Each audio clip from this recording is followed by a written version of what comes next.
Documentaire spirituel. Après les films, les musiques, les bandes dessinées, les praticiens aussi. Eh bien voici des documentaires. Il en existe plein. J'en ai choisi 5 pour cette vidéo. Un petit peu des documentaires de débutants, mais pas que, aussi des documentaires qui peuvent être assez profonds, assez intéressants. Donc on va démarrer juste avant. On est parti pour la 5e dimension. Allez, c'est parti pour la première référence. Alors le documentaire, peut-être un des plus connus en spiritualité, hein, c'est Le Secret, ou The Secret.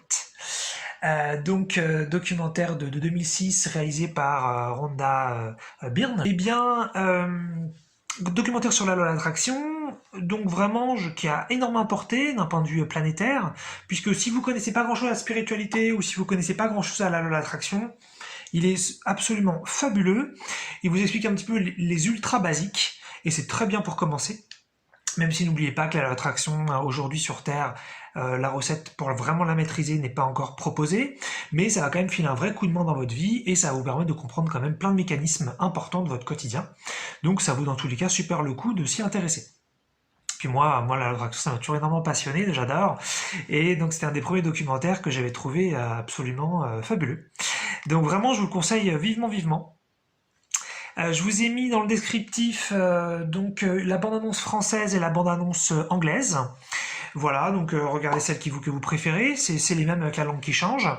A priori, il est facilement trouvable sur YouTube, ce documentaire, mais j'ai pas voulu le mettre en lien parce que il va être supprimé rapidement.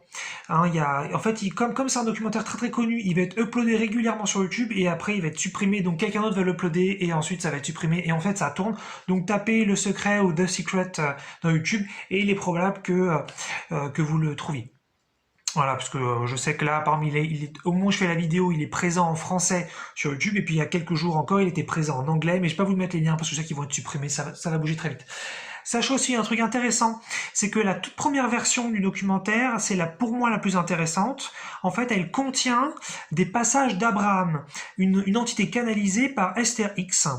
Et donc c'est super intéressant, vous pouvez voir un petit channel, une petite canalisatrice petite canalisation dans le documentaire et après pour des raisons diverses et un petit peu politiques, enfin politiques par rapport aux producteurs tout ça du docu, ils ont supprimé cette version et ils en ont fait une autre où c'est je crois Marcy Shminoff qui remplace Abraham, donc absolument rien à voir. Donc la deuxième version est très bien bien sûr, mais si vous pouvez voir la première version, ça vaut vachement le coup. Puisque Abraham, évidemment, c'est une entité qui parle directement dans le docu, et ça c'est super sympa. Voilà. Allez, deuxième référence, un documentaire silencieux, muet, pas si, enfin, sans parole plutôt, qui s'appelle Baraka, donc de 1992, réalisé par Ron Frick. Et donc en fait, c'est quoi? Ça va être un passage dans 24 pays du monde. Et donc, à la fois, on va vous montrer des paysages merveilleux de ce qui existe sur Terre, si vous n'avez pas l'occasion de beaucoup voyager, des trucs peut-être absolument insolites, incongrus, inattendus. Moi, j'ai découvert des choses, enfin, parce que je suis pas expert de la planète spécifiquement, et donc j'ai découvert des choses vraiment belles et vraiment touchantes avec ce docu. Donc voilà, comme je l'ai dit au début, pas de dialogue, donc ça veut dire que ça marche pour toutes les langues. Alors, il y a juste un petit truc, à chaque fois que vous entrez sur un pays, vous avez un petit sous-titre qui vous dit dans quel pays vous êtes. Voilà, c'est le seul truc où il faut parler la langue, mais sinon c'est pas grave, vous ratez juste l'information du pays. Et voilà, des super beaux lieux, vous allez voir des cultures, vous allez voir toutes sortes de choses. Il y a aussi de la spiritualité dedans, au sens, on voit des peuples qui font certaines choses spirituelles, donc c'est super intéressant. Et puis, pas que des choses d'ailleurs agréables, il y aura aussi quelques petits trucs, on va vous montrer un petit peu des choses qui clochent sur Terre, des choses pas toujours agréables à regarder, à voir en face, mais ça représente peut-être environ un tiers du documentaire. Donc vous avez 2 tiers vraiment de choses très agréables et un tiers, on va dire, de choses un petit peu désagréables. Voilà. Je vous ai mis dans le descriptif une bande-annonce, hein, donc voilà, et puis je vous ai mis aussi le lien du docu qui est sur YouTube. C'est a priori, il pourrait tout à fait être supprimé au moment où vous regardez cette vidéo, puisqu'à priori il doit y avoir des droits d'auteur dessus. C'est pour ça que je vous ai mis la bande-annonce, comme ça vous pouvez toujours avoir une idée de ce que c'est. Mais sinon, bah, regardez-le, donc avec le lien que je vous ai proposé. Et quand là, je vous ai parlé donc des petits sous-titres de pays qui arrivent quand vous vous baladez dans le docu, vous arrivez donc dans un pays différent. Et bien là, vous verrez, c'est pas du tout de français, c'est pas du tout de l'anglais. Je sais pas c'est quelle langue, peut-être c'est du portugais. Je suis pas sûr. Et donc vous saurez juste pas c'est quoi le pays si vous regardez ce lien-là. Voilà. Sinon, bah, regardez un original et puis vous saurez dans quel pays se passent les images proposées. Voilà. Troisième référence, un documentaire assez connu, je crois, hein, dans le milieu spirituel, c'est Monde intérieur, monde extérieur de Daniel Schmitt, réalisé en 2012. Alors là, c'est facile, c'est du domaine public. Donc là, vous avez les liens pour YouTube facilement que j'ai mis dans le descriptif, donc pour le français et pour l'anglais. Là, il n'y a pas de souci, ça va pas bouger normalement. Vous y avez accès sans problème. Donc ça, c'est super cool. Hein, merci et merci à Daniel Schmitt et puis à toute la production autour qui a permis de faire ça. Ça, c'est une vraie chance. Et puis donc, c'est un super documentaire qui se présente en 4 parties. Hein, je trouve que j'ai tout ce que pour la version anglaise, j'ai mis les 4 parties, et puis j'ai trouvé pour la version française quelqu'un qui avait collé les 4. Et en fait, là, ça vous donner un petit peu des bases spirituelles, mais en même temps des bases aussi poussées. Donc c'est aussi intéressant, si vous êtes déjà un peu avancé en spiritualité, ça va vous consolider sur plein de points. Ça va vous aussi donner plein de références historiques. Moi, il y a plein de trucs que j'ai découvert dedans que je connaissais pas forcément.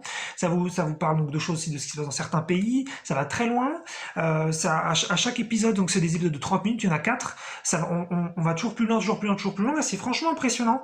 On voit que là, Daniel Schmitt, celui donc a réalisé, voilà, il est très coté sur le sujet. Il sait vraiment de quoi il parle. Il a une énorme expérience et vraiment on s'accroche bien. Il y a une belle musique, c'est super bien réalisé aussi, donc les images telles qu'elles ont été cherchées, puisqu'il y a vraiment de tout et c'est très très beau et voilà, donc très beau, très instructif, voilà, super musique, voilà, donc je vous le conseille. C'est un documentaire pour moi vraiment référence dans le milieu de la spiritualité.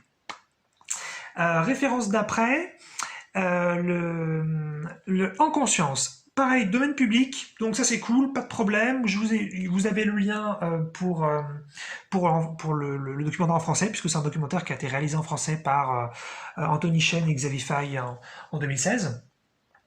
Et là, c'est assez top aussi, si vous découvrez un petit peu la spiritualité et encore que vous voulez vous intéresser peut-être un petit peu à la mort ou un petit peu ce qu'il y a après, là ça va être sur les expériences de mort imminente et ça va aller un peu plus loin aussi, c'est peut-être la première moitié, voire les 2 premiers tiers du documentaire qui sont là-dessus. Donc c'est quoi les expériences de mort imminente? C'est quand vous avez failli mourir, que votre conscience est allée de l'autre côté, qu'elle est revenue et que vous vous en souvenez ne serait-ce qu'un petit peu, donc partiellement, et que vous décidez de le raconter et donc de témoigner de ce que vous avez vu à d'autres. Voilà. Et que ça sort complètement du cadre cérébral, du cadre hallucinogène, puisque en général, il se passe plein de phénomènes qui ne sont pas explicables par les capacités du cerveau qu'on connaît.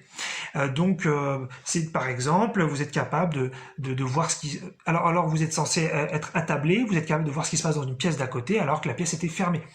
Vous êtes capable de voir par exemple ce qui se passait en dessous de la table, alors que normalement, en admettant que vos yeux puissent être ouverts, vous puissiez voir que ce qui est au-dessus de la table. Voilà, il y a plein de petits phénomènes comme ça qui montrent bien que la conscience est en dehors du corps et que ça ne peut pas s'expliquer par donc voilà, des hallucinations ou que le cerveau serait encore un peu fonctionnel et qu'il y aurait peut-être même des parties qu'on connaît pas.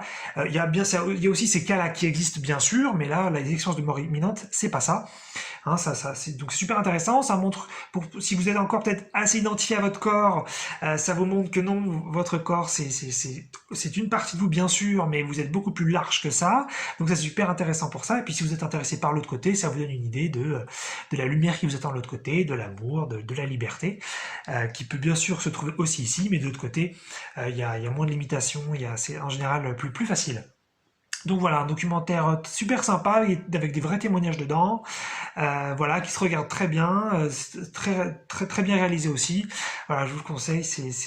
Il est peut-être pas si connu que ça dans le milieu de la spiritualité, je me rends pas trop compte, mais voilà, c'était produit par Tistria. Ils ont fait pas mal de documentaires comme ça, et franchement, c'est en général super intéressant. Et on passe à la dernière référence que je trouve mais génialissime. C'est un petit peu aussi sur la loi d'attraction, donc j'aurais pu le mettre après la référence du secret, mais j'ai préféré le garder pour la fin parce qu'il est vraiment top. C'est Valley Uprising. Donc celui-là, en revanche, je vous ai mis que la bande-annonce. Et la bande-annonce en plus en anglais, ça veut dire que vous allez pas avoir, si vous parlez pas anglais, vous comprendrez pas grand-chose, mais c'est pas grave, les images dans la bande-annonce vont plutôt vous parler. J'ai choisi une bande-annonce avec des images quand même bien parlantes. Et en fait, il s'agit de quoi? Il s'agit d'escalade. Donc a priori, on se dit, bon, quel rapport avec la spiritualité? Et en fait, c'est l'histoire ça se passe dans les années, je crois, 60, 70, quelque chose comme ça. Et ça se passe à Yosemite, donc un endroit très connu aux États-Unis pour faire donc de l'escalade. Et en fait, à cette période-là, donc de deuxième partie de voilà un petit peu de 20e siècle, c'est un endroit très sauvage, très libre. Et il y a plein de gens qui s'y rendent pour faire un petit peu donc voilà de l'escalade un petit peu libre. Et ils font un petit peu comme ils veulent et ils font un petit peu leur vie là-bas. Et ce qui est en fait génial ici, mais c'est pour ça que je voulais le mettre dans cette liste, hein, parce que je pense qu'on n'attendait pas du tout ce documentaire-là dans cette vidéo, c'est que en fait, en essayant de vous spoiler le moins possible, ce qui va se passer au fur et à mesure du documentaire, c'est que ils vont constamment découvrir de nouvelles croyances. Ça veut dire qu'ils vont se dire ah bah tel endroit, telle montagne, telle falaise n'a jamais été escaladée, c'est impossible. Et tous les gens qui sont donc des experts en escalade, qui ont une renommée pas possible, qui sont super connus, ils confirment tous. Et c'est la croyance collective humaine sur l'escalade à ce moment-là. Et il y en a un qui arrive et qui dit moi j'ai envie d'escalader ça. Et puis tout le monde fait voilà d'accord, vas-y, on te regarde. Et puis donc voilà, je vous dis pas trop ce qui se passe, mais voilà, il va faire une expérience franchement dingue que personne ne pensait faire. Et ensuite, ça continue. Ça veut dire qu'ensuite il y a un truc encore plus grand et il y a quelqu'un qui dit mais non mais ça éventuellement le premier truc c'était un peu différent, mais là ça c'est sûr personne peut l'escalader. Et c'est ça en fait le documentaire. C'est se rendre compte que nos croyances collectives, c'est simplement des croyances, et qu'à partir du moment où on ose un petit peu voir ça différemment, on peut tout à fait les dépasser et donc découvrir de nouvelles limites qu'on pourra encore déplacer, encore déplacer, encore déplacer. Donc pas besoin du tout de s'intéresser à l'escalade pour voir le documentaire. Moi l'escalade c'est pas un sport, je trouve sympathique, mais c'est pas un sport qui m'intéresse plus que ça. Donc pas du tout besoin d'aimer l'escalade pour voir le documentaire, mais il est génial. En plus, il est hyper bien réalisé parce que ça raconte des histoires vraies. Vous avez à la fois des gens qui sont filmés d'aujourd'hui, parce que j'ai pas dit, mais il a été réalisé donc en 2014 par Peter Mortimer et Nick Rosen. Et donc on voit à la fois des escaladeurs de l'époque donc qui sont en 2014 là et qui racontent ce qui s'est passé, et on voit à la fois des vrais moments qui ont été filmés de l'époque et on voit des trucs complètement dingues et puis c'est très drôle et on se rend compte que c'est vraiment une ambiance complètement dingue. Il y en a qui font de l'escalade en buvant de l'alcool, il y en a qui font de l'escalade en se droguant. Il y a vraiment un côté très libre, très fou. Ils font des expériences complètement dingues. C'est donc à la fois un documentaire sur une énorme liberté, sur un état d'esprit qu'on a peut-être un peu perdu aujourd'hui, vraiment de savoir s'amuser, même sans alcool, sans drogue bien sûr, mais de savoir s'amuser, de savoir être libre, et en même temps de toujours aller vers ses rêves, de toujours aller vers plus haut, enfin si on a envie, de toujours aller vers quelque chose vraiment, même si tout le monde dit que c'est pas possible, et ben on le fait, et ensuite on fera quelque chose d'autre où tout le monde dit que c'est pas possible, et puis après on fera quelque chose d'autre où tout le monde dit que c'est pas possible, et c'est vraiment un documentaire là-dessus, et vraiment, il vous cloue sur place. Vous hallucinez à chaque fois de ce qui se passe dedans. C'est franchement génial. Donc voilà, 5 références un petit peu sur l'attraction. Donc le secret et puis donc Valley Uprising. Et puis un documentaire spirituel un petit peu général, Baraka. Un autre documentaire spirituel qui pose des bases, donc monde intérieur, monde extérieur, Inner Worlds, Outer Worlds. Et puis donc en conscience un petit peu sur ce qui se passe de l'autre côté, si vous vous intéressez un peu à la mort. Et puis voilà, sinon des expériences beaucoup plus concrètes.